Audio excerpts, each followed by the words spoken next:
طيب، اخر حاجه بقى الدايتري اسسمنت اللي هو 24 ساعه دايتري ديكور. يعني ايه؟ يعني هنبدا نشوف، نسترجع البيانات والداتا والاكل اللي الشخص ده اكله في خلال 24 ساعه. طيب انت تسترجع، خد بالك ان مش كل الناس بتمشي على شكل واحد من اشكال التغذيه. يعني ايه؟ يعني ممكن يكون واحد بياخد اورال وبياخد انترال وبياخد بارنتال.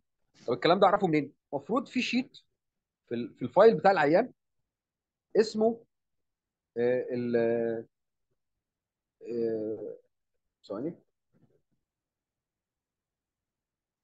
طيب، المفروض في شيت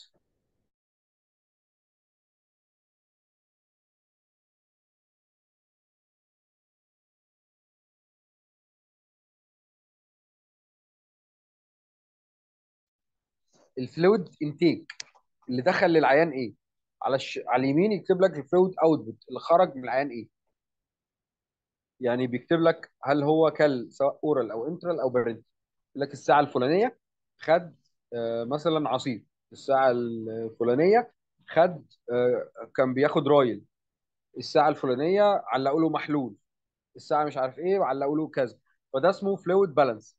فبيجيب كل الحاجات اللي داخله العيان وكل الحاجات اللي خارجه من العيان ويبدا يوازن ما بين الاثنين، يشوف ايه اللي خارج وايه اللي داخل، ويشوف حاجه اسمها الفلويد بالانس. ففي الاخر الفلويد بالانس ده ممكن يكون بالبوزيتيف، يعني السوائل اللي داخله اكتر من السوائل اللي خارجه، او بالنيجاتيف، السوائل اللي خارجه اكتر من السوائل اللي داخله. طيب، طب هل احنا محتاجين الفلويد بالانس ده يبقى بوزيتيف ولا نيجاتيف؟ على حسب حاله العيان.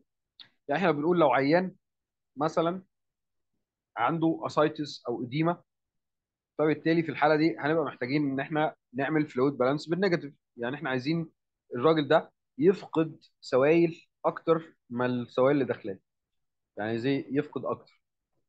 تمام. طيب، لو الشخص ده عنده جفاف، لا احنا عايزين نعوضه بالسوائل، خليه ياخد سوائل اكتر من اللي هو بيخرجها. لو الشخص ده بياخد مدرات للبول، طبيعي جدا ان هو هتلاقي اللي خارج اكتر من اللي داخل، لانه لو هياخد مدرات للبول يبقى جسمه معبي ميه واحنا بنديله دواء ايه بيخرج السوائل. فطبيعي ان احنا ايه. فبالتالي الفلويد بالانس ده على حسب حاله العيان هنبدا نشوف هو احنا عايزين فلويد بالانس ده بالبوزيتيف ولا بالنيجاتيف ولا ايه الكلام ده. ده كده باختصار ايه الشغل بتاعنا. طب احنا عايزين نشوف شكل تطبيق، يعني انا بطبق الكلام ده ازاي. تعال نشوف بعض النماذج اللي احنا بنطبق بيها الموضوع ده. ثواني.